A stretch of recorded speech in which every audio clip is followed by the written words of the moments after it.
You're about to hear the second chapter of an intense story that's already captivated our channel's viewers. If you haven't seen the first part yet, make sure to check it out first so you catch all the important details and can really dive into the narrative. The link to the first chapter is in the video below. The party buzzed along as if everything was perfectly normal, as if there weren't any sly glances or hidden schemes lurking beneath the surface. But I sensed the tension, simmering quietly beneath the laughter and conversations, pushing against the forced smiles around us. Melanie was off with Elton, leaning in close, resting her hand lightly on his arm as she spoke to him. She seemed to be enjoying herself, savoring every word, completely unaware that her charmed little world might soon shatter. Our eyes met, and for a brief second, she froze as if a chill ran down her spine. But then, with that same confident, carefree smile, she returned to her conversation. Her eyes now cold and unfamiliar, no longer the reflection of the life we once shared. Wendy hovered nearby, standing a bit further back. Each time our eyes met, she'd look away, her gaze unable to hold steady. Pregnant. The word echoed in my mind, a strange mixture of power and responsibility filling me. Could she keep it hidden from Elton? And if not, how would he react? My mind drifted through possibilities, every scenario playing out like a chessboard where each piece already knew its next move. As the night wore on, I kept watching Melanie and Elton, taking in their shared smiles, the way her hand would linger just a little too long, the harmless flirtation that was soon to meet its end. I made my way to the bar and poured myself a whiskey. Wendy slipped in behind me, her face tense, her lips trembling, as if there was something she wanted to say, but couldn't quite bring herself to. I gave her a steady nod, silently reassuring her that everything was falling into place. "How are you managing to stay so calm, Oscar?" she whispered when no one else could hear. "I don't think I can keep this act up much longer." "We're nearly there, Wendy," I murmured back, keeping my tone steady. "Just hold on. When it's all done, they'll pay for every lie they've spun." She nodded, a flash of determination in her eyes, though she said nothing. Instead, she took a small step back, agreeing to our unspoken pact. By morning, as the guests drifted out, I caught Melanie's eye one last time. There was a flicker of something, caution perhaps, but not the slightest hint of suspicion. She still believed she was in control. Soon, she'd see just how wrong she was. A week rolled by since that night, but the tension between us and our spouses only grew sharper. I knew our secret meetings with Wendy couldn't have gone unnoticed, and that soon, both Melanie and Elton would come looking for answers. Wendy and I were playing with fire, and I was prepared for whatever came of it. But a darker unease had started to grow, a suspicion that had begun to show in Wendy's eyes. One evening, Wendy and I sat in her car, parked well out of sight where no one would notice us. She sat in silence, head bowed, lost in thought. I watched as she twisted a handkerchief in her hands, her eyes staring into the distance. But there was a storm brewing behind them. "I've come to realize something," she finally murmured, keeping her gaze fixed ahead. Her voice was trembling, laced with bitterness. "Have you ever noticed how often Elton disappears for so-called important things? And then comes home late, smelling like someone else's perfume?" I stayed quiet, letting her voice these painful truths. She seemed to be searching for answers without directly asking, and the silence between us grew heavier, thickening with each word left unsaid. "I found something," she went on, her voice dropping to a near whisper. "A hairpin in Elton's car, a stranger's hairpin. It was gold, with a small emerald set in it." She turned to look at me, and there was raw hurt in her eyes. "I know it's not mine. I saw Melanie wearing a pin just like it at the party." Now it was my turn to fall silent. Her discovery was too pointed to brush off as a coincidence. Elton thought he was being careful, but he hadn't been cautious enough to hide the telltale signs of his deception, each piece falling into place to reveal a clearer picture. "You've had your suspicions for a while now, haven't you?" I asked softly, breaking the silence. Wendy nodded, and her hands began to shake. She pressed her palms to her face, fighting to hold back the tears. "I always thought he was different," she said, wiping her eyes. I thought he'd be the last person to betray me. And now, I find he's with her, your wife, Oscar. We sat there in the quiet, letting the weight of it sink in. Wendy was beyond doubt, and I felt a twisted mix of satisfaction and disappointment. It seemed Elton and Melanie were unwittingly digging their own graves, and all I needed to do was wait for the right moment to let the truth unravel. Wendy, I finally spoke gently. This isn't just about getting even anymore. You wanted to know the truth, but it's not going to end here. She held my gaze, her expression a mix of pain and resolve. No, it's not over, she whispered, gripping my hand firmly. This is just the beginning of the end for both of them.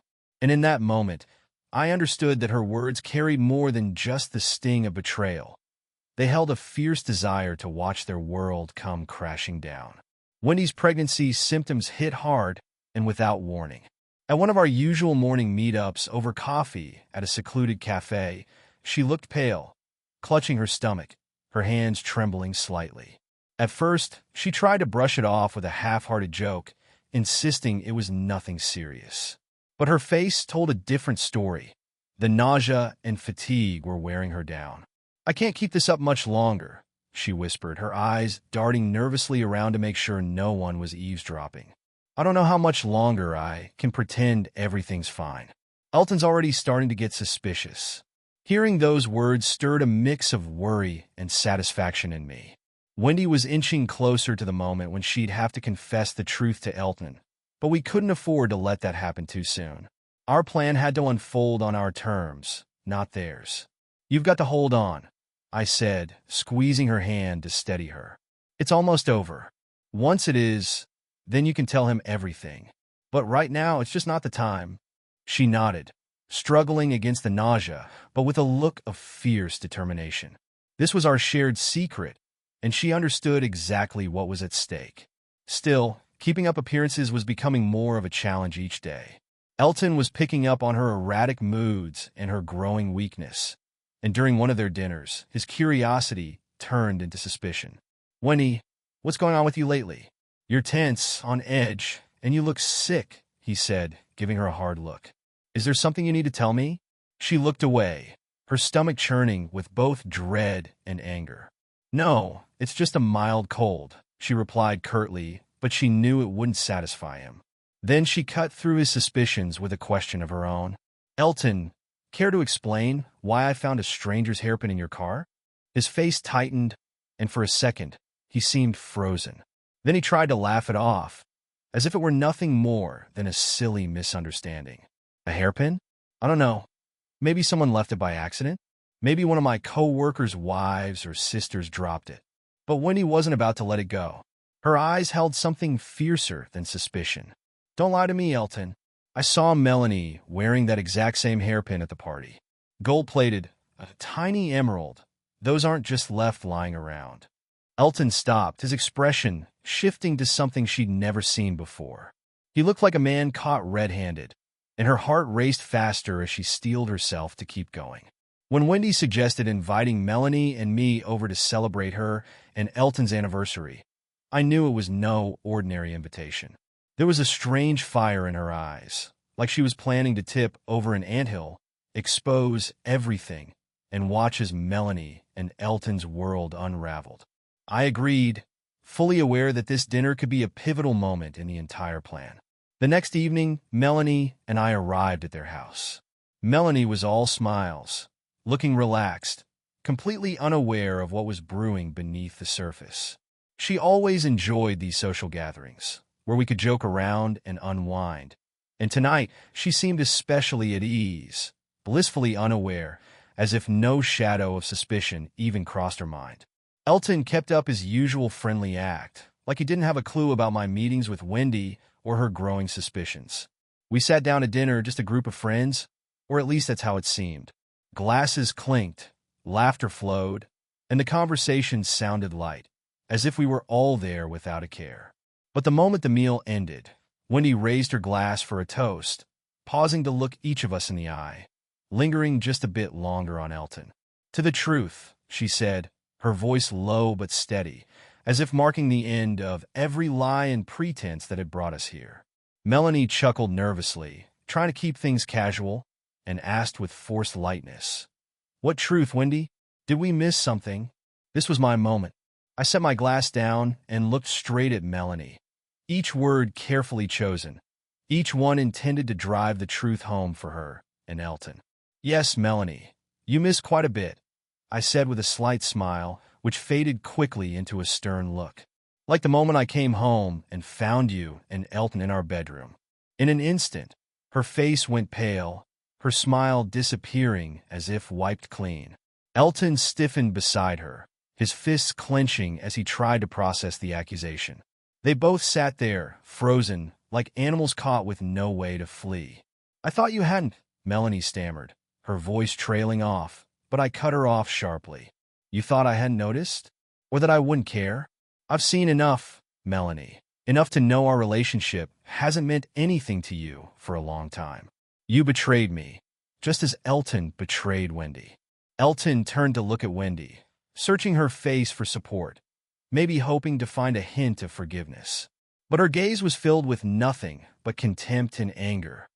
There would be no sympathy from her. "Elton," Wendy said quietly, her voice unwavering, "just answer me one question. The hairpin I found in your car, it belongs to Melanie, doesn't it? There's no point lying now." He sighed heavily, lowering his head as if bracing himself. After a long moment, he nodded, reluctantly acknowledging the truth. "Yes, Wendy," Elton muttered. "It's Melanie's hairpin. I was seeing her, but it was just a fling, you know? It didn't mean anything. Just a few meetups, that's all." The word seemed to hit Melanie harder than she expected. She stared at him, horrified, as if she couldn't believe what she was hearing. "Just meetings?" Her voice shook with fury. "You used me, Elton? Made me think this was something more?" He shrugged, avoiding her gaze, looking as though he hoped this would all just pass without further drama. At that, when he finally stood up, her face full of disgust. "You betrayed me, Elton. You threw away our life together for a fling that meant nothing to you? And you think that's all you have to say?" Melanie buried her face in her hands, her shoulders trembling, but it didn't stir anything in me anymore. All I felt was a cold, quiet satisfaction that their lies had finally been exposed, that their sweet, smiling masks could no longer hide what they'd done. I looked at them both, stripped of their pride and laid bare. Their so-called perfect world had crumbled like a flimsy house of cards, and now they stood in the wreckage, fully facing the weight of their choices. After the truth had come out, a heavy silence settled over the room, thick enough to almost taste. Elton and Melanie seemed stunned, standing there as though their entire lives had lost meaning in an instant. But this was just the first blow. What Wendy and I had left to say would shatter any remaining illusions. I glanced over at Wendy, and she gave me a small nod, resolute, as if telling me she was ready to see this through. I turned back to Elton and Melanie, steadying my voice. "For a long time now, I've realized there's no future left in our families. You destroyed everything we built, but for Wendy and me, this isn't the end. It's the beginning of something real, something profound, something you'll never understand." Melanie tried to speak, but her voice wavered, and no words came out. I held her gaze, unflinching, and continued. "When I truly got to know Wendy, I saw the kind of woman she was: intelligent, beautiful, strong. She's worth so much more than what she's been through. She deserves everything, something you could never give her, Elton. You used her trust, just like you used Melanie's. But that's behind us now. Wendy and I have a future together. Our future." At those words, Melanie visibly tensed, her face twisting with a mix of shock and disbelief. Wendy caught my eye and added with a faint smile, "Yes, Oscar and I have a future together. A future I never had with you, Elton. There hasn't been trust between us for a long time, not any real affection. It all disintegrated the moment you decided you could treat me like something you owned. But now, I've moved past those illusions. I have something real." She placed her hand on her stomach, and a profound silence filled the room. Elton and Melanie stared, their expressions shifting from disbelief to dread, already sensing what was coming. "Oscar and I are going to have a child," Wendy said softly but resolutely, her voice unwavering. A child born from our love, not deception. We're not hiding it, and we're certainly not ashamed of it. Unlike you, we don't skulk in the shadows to justify our weaknesses. Elton's face turned pale as he looked around, as though searching for an escape, but there was none. Melanie stood motionless, hands clasped to her chest, tears glistening in her eyes, not from pain, but from the fear of loss and the sting of realization. How could you? Melanie whispered, looking at me. There was no anger or regret in her tone, only a faint trace of the feeling I once held for her. I thought we had something real. Real? I scoffed. That's all you can say? You betrayed me without a second thought, without a care for what you were throwing away. Don't pretend it matters now. You destroyed whatever was real the moment you let Elton into your life. So don't look to me for loyalty when you abandoned it long ago. Elton finally spoke, his voice barely a whisper, shaking. Wendy, I never meant to lose you. It was just a fling. I didn't think it meant anything. Nothing. Wendy laughed bitterly, her eyes flashing with disdain. You didn't care about me, about how I felt, as long as you could enjoy your lies. But now, it's beyond a passing feeling for me. You're the one who tore it all down, Elton. And honestly, I'm just glad I finally see who you really are. We stood before them, empty of regret, without a hint of pity. For them, this was an ending. For us, it was only the beginning. We had built a world free of their lies and betrayals, a place they could never taint again. After that night, when every buried truth had surfaced, Melanie and Elton's lives began to slowly unravel. I watched as pain and regret twisted their faces, but the weight of it was theirs alone to bear. Our paths had split completely, leaving no room for pity or any urge to make things right. This was the price of their betrayal, and all Wendy and I could do was move forward, leaving them in the past. The divorce process was grueling and dragged on for both of us, but Wendy and I were prepared. Each time I saw Melanie or Elton in court, I noticed how much they'd changed. Melanie, once so vibrant and full of confidence, now looked thin and worn, her bright smile long faded, her eyes dull. She was no longer the woman I'd known. Her betrayal had left a mark no one could miss. Elton appeared utterly resigned, his sullen face weighed down by the knowledge of all he'd lost, more than just a marriage. The property division was straightforward and fair. Each of us took half. Wendy and I didn't want to take everything from them. We only wanted what we needed to begin again. I handed Melanie the keys to the house she'd once cherished, leaving her alone with the memories of what she had broken. Wendy did the same with Elton, letting him stay in the home that now echoed with the ghost of their former happiness. With the proceeds, Wendy and I bought a cozy little house on the outskirts of town. It was our new start, a place without shadows from the past, where every wall radiated warmth and laughter. The home was bright. Every room seemed designed just for us. Together, we chose the furniture and details, creating a nest that symbolized our new path, our fresh beginning. Wendy was glowing, a calmness in her eyes I had longed to see. We spent our evenings on the terrace, talking about our future and dreaming about the person our daughter would become. Every day was filled with a meaning we'd never known before. Meanwhile, Melanie and Elton were left to confront their losses alone. Melanie tried to rebuild her life, but found herself trapped by empty memories. Each corner of the old house reminded her of the betrayal that had come back to haunt her. She withdrew, avoiding friends and staying out of her usual social circles.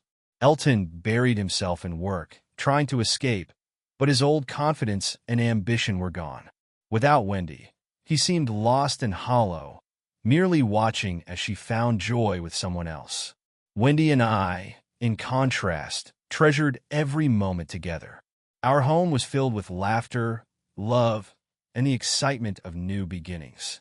After the pain and betrayal, we had found each other for a reason, and nothing could dim the happiness we'd found.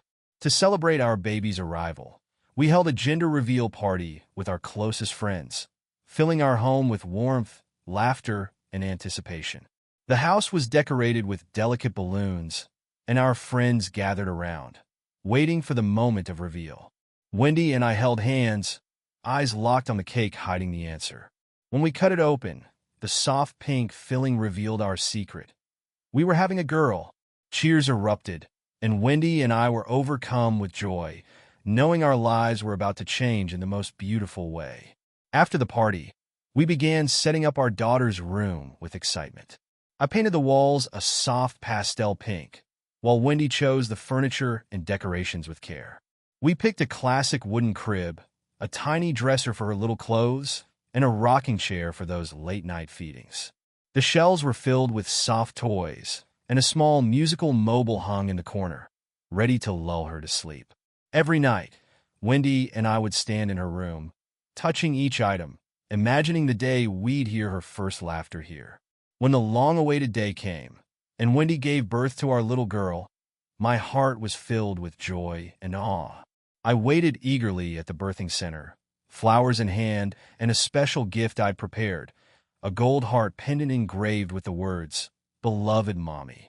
When Wendy emerged holding our daughter, I gave her the gift and said, "This is in honor of the miracle you've given me.